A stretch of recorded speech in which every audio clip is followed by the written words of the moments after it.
हरियाणा सरकार ने हरियाणा के सभी सरकारी हॉस्पिटलों में एक डायलिसिस की फ्री स्कीम दी है। इसमें कितना फ़ायदा होगा? हमारे साथ इस टाइम मौजूद है हिसार के सीएमओ सपना गहलोत जी, उनसे जानते हैं आम लोगों को कितना फ़ायदा होगा। डायलिसिस की हमारे माननीय मुख्यमंत्री जी ने ये आदेश दिए हैं कि जितने भी हमारे जो हरियाणा के सिटीजन्स हैं उन उस हरियाणा की पब्लिक के लिए डायलिसिस जो है बिल्कुल मुफ्त सेवाएं दी जाएंगी। और ये घोषणा करने के उपरांत हमारे हेड क्वार्टर्स में डीजीएचएस से हमारे को लेटर जारी हो चुका है और उसके पत्र के प्राप्ति के तुरंत प्रभाव से ही हमने जो है डायलिसिस की सर्विसेज फ्री सुचारू रूप से शुरू कर दी हैं। इसके लिए जो हमारा डायलिसिस सर्विसेज दी जा रही हैं वो पीपीपी मोड पे सरकारी अस्पताल में दी जा रही हैं और रोज़ के करीब एवरेज लगाएं तो 19 से 20 पेशेंट्स के डायलिसिस किए जा रहे हैं। और ये 9 बजे से रात के 9:30-10 बजे तक शिफ्ट्स लगा के डायलिसिस की सेवाएं दी जा रही हैं।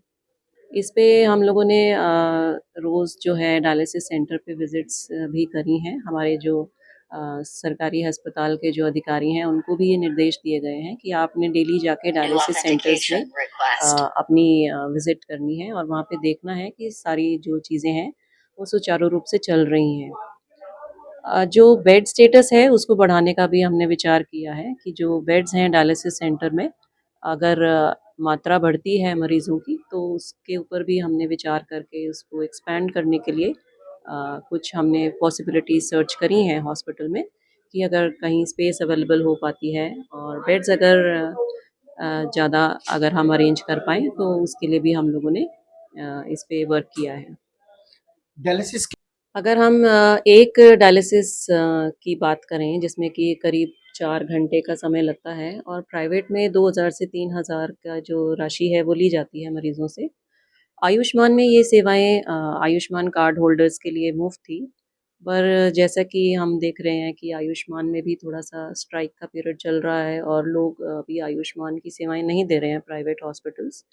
तो इस चीज़ को देखते हुए अगर ये कदम सरकार ने उठाया है तो ये बहुत ही अच्छी पहल है कि डायलिसिस जैसी जो किडनी की बीमारियों के मरीज़ों को जो दी जा रही हैं उनके लिए बहुत लाभदायक रहेगी। और सरकारी अस्पताल में ये जैसे कि हम बता ही रहे हैं कि निःशुल्क है तो मरीज़ का कोई भी पैसा इसमें नहीं लगता है। डेंगू का सीज़न चल रहा है और काफ़ी केसेस आ रहे हैं जैसा आप बता भी रहे हैं। हरियाणा में काफ़ी केसेस आ चुके हैं। हिसार की अगर हम बात करें तो अभी लगभग 300 के आसपास केसेस जो हैं हम हमारे पास पॉजिटिव केसेस इस सीज़न में आ चुके हैं। और बहुत ज़्यादा सीरियस डेंगू के मरीज़ नहीं हैं और अभी भी हमारे पास सारे ही नॉर्मल स्टेबल पेशेंट्स हैं, जो आज की डेट में 9 केसेस रिपोर्ट हुए हैं। डेंगू का जो रोकथाम है वो मैं कहूँगी कि हमने हिसार में बहुत अच्छे से इसको अ, कर रखा है। क्योंकि अगर हम पिछले कुछ सालों की 2 सालों की ही अगर बात करें, तो इससे पिछले से पिछले साल 1000 से ऊपर की मात्रा में पेशेंट्स थे और लास्ट ईयर 600 के करीब पेशेंट थे। और अब क्योंकि ये सीज़न बस ख़त्म ही होने वाला है, तो अब हमारे पास 300 की ही जो संख्या है वो पेशेंट्स की है।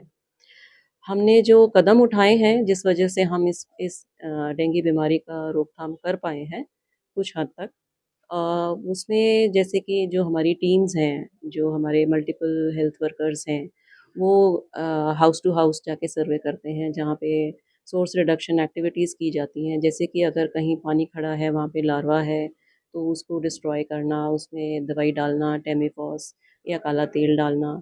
जहाँ पे वाटर बॉडीज़ हैं, बारिश के सीज़न में जहाँ पानी इकट्ठा हो जाता है, वहाँ पे जो वाटर बॉडीज़ में जो एक्टिविटीज़ करते हैं, उसमें भी दवाई डालना।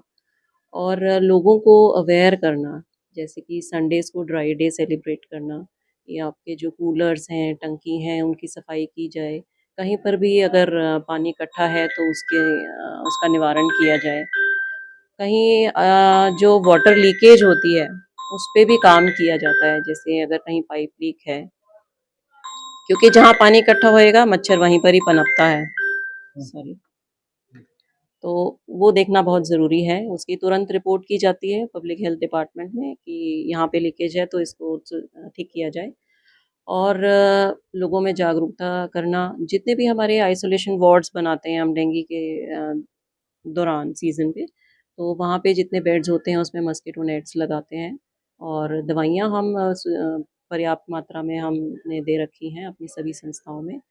और फ़ीवर का जो सर्वे रहता है उस पे भी बहुत फ़ोकस्ड हैं हम लोग कि जितने भी बुखार के मरीज़ हैं उनकी स्लाइड्स टाइम से बनाई जाएँ, उनकी रिपोर्टिंग टाइम से हो जाए, ताकि जितना जल्दी हम मरीज़ को पॉज़िटिव या डायग्नोज़ कर पाते हैं, उतना जल्दी हम उसको आइसोलेट और उसकी ट्रीटमेंट पे हम ज़ोर दे पाते हैं। ये बहुत अच्छी बात है कि इतने सारे युवाओं को नौकरी मिली है, इसके लिए मैं सरकार को बधाई भी देना चाहती हूँ और जो मेडिकल जो हम सर्टिफ़िकेट्स इश्यू कर रहे हैं इन सभी कैंडिडेट्स का, इसमें सरकार ने इनको समय भी दिया हुआ है कि आप पहले जॉइनिंग करके और 15 दिन का शायद समय दिया है कि आप अपना सर्टिफ़िकेट बनवा सकते हैं जॉइनिंग के बाद में। तो ये हमारे लिए काफ़ी एक पॉज़िटिव पॉइंट है कि हमारे पास एकदम से लोड जो है वो नहीं बनेगा। लेकिन फिर भी हम देख रहे हैं कि लोगों में उत्सुकता भी है, नौकरी मिली है तो सब अपना मेडिकल भी करा रहे हैं। तो इसके लिए हमने जैसे फिजिशियंस की एक्स्ट्रा ड्यूटीज़ लगाई हुई हैं, हमारे पास जितने हैं कुछ छुट्टी पे गए हुए हैं। टीबी हॉस्पिटल से जो हमारे फिजिशियन हैं उनकी हमने एक्स्ट्रा यहाँ पे ड्यूटीज़ लगाई हैं ताकि मेडिकल जो है वो सुचारू रूप से चल सके। जी, ये